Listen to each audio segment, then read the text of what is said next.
Welcome guys. If you want to just take your seat while I write up the learning intention for today's lesson.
Okay guys, so we're looking at examining case studies of established business and being able to identify the concepts of successful management and entrepreneurial qualities.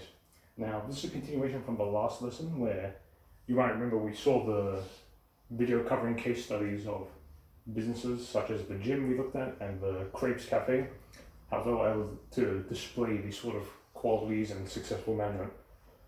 So I just want to remind you guys, in case you might have forgotten or just need a bit of a refresher, can we maybe remember from that video yesterday examples of successful business management?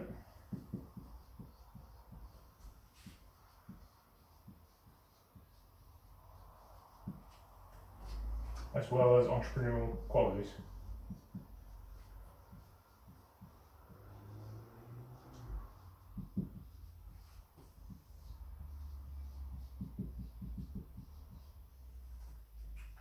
So if you guys want to just give me any ideas, what you might have remembered, what you thought stuck out from yesterday.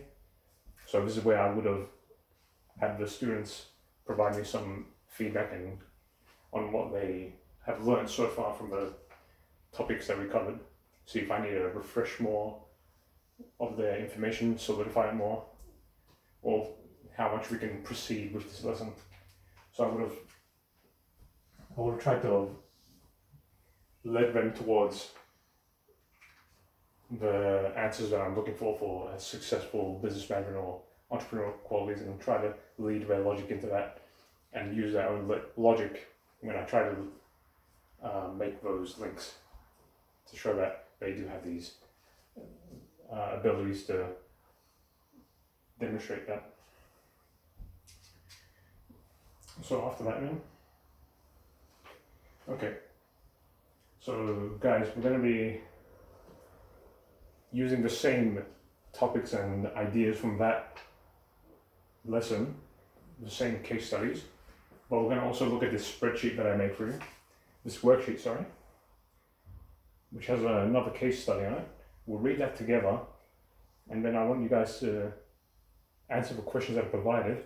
But before that, we'll have a discussion about what we read on the worksheet, and we'll lead our thinking and questions from there. Okay, so if I can get someone to volunteer reading, and we'll just go through this together, right? So this is where I would add students volunteer to read to start off, and I'd probably take the time to force students who I might have noticed weren't paying attention or were starting to get distracted with it, if I could get them to read just to get them re-engaged. But also I'd like to stop in between sections that I highlight in the worksheet and try to fill out this graph again, see if I can get them to apply that logic and ideas back to the main learning intention.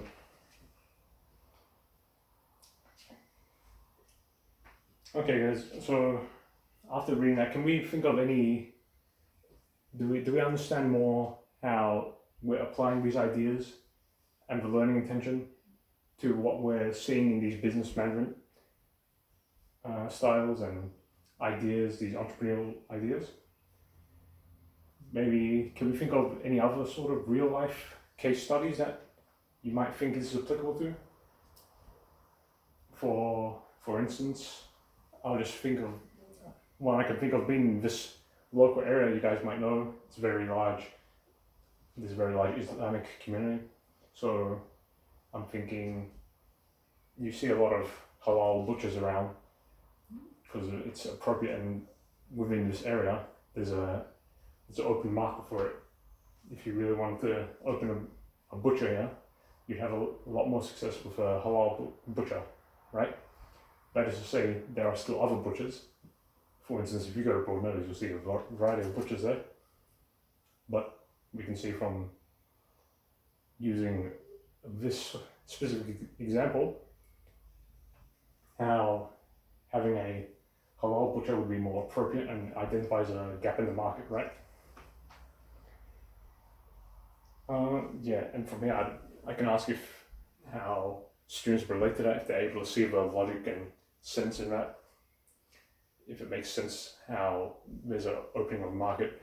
I provide another example using something that might be more relatable to all the other students.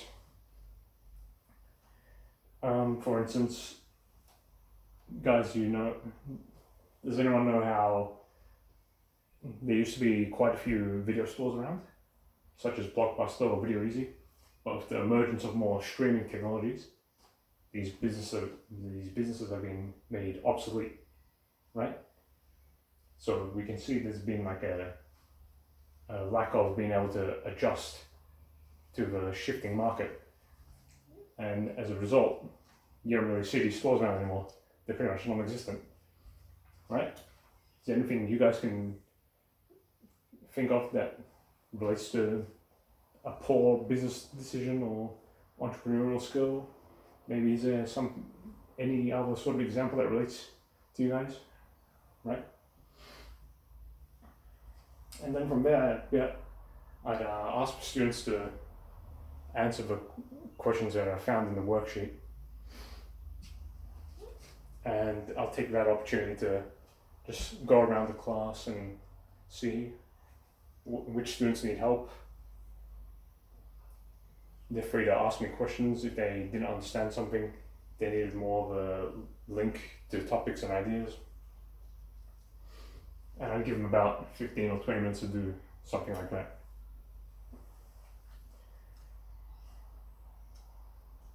So after that,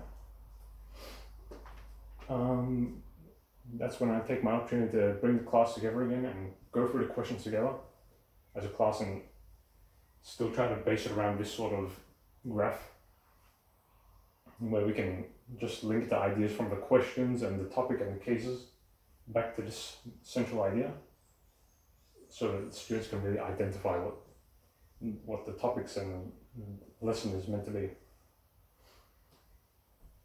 Okay guys, so we're gonna go over the questions now. If someone wants to volunteer to answer, and we'll just go from there. And I do want to hear what you guys have to say, so feel free to contribute. It doesn't have to be a perfect answer, right? We'll work on that together. So yeah, during this period I would have gone over the questions with my students. We would try to fill this out some more, and that would take up the majority of the lesson. So towards the end, I'd say, okay, all right, thanks guys, that was a great contribution. I really enjoyed what you guys had to bring. Thank you for cooperating. Now, can we make sure that if you hadn't filled out the questions yet, I really want you guys to work on that by the next lesson. And if you just submit it to me in that lesson, I want to give some feedback on it so I can help you guys, right? Okay, have a good day.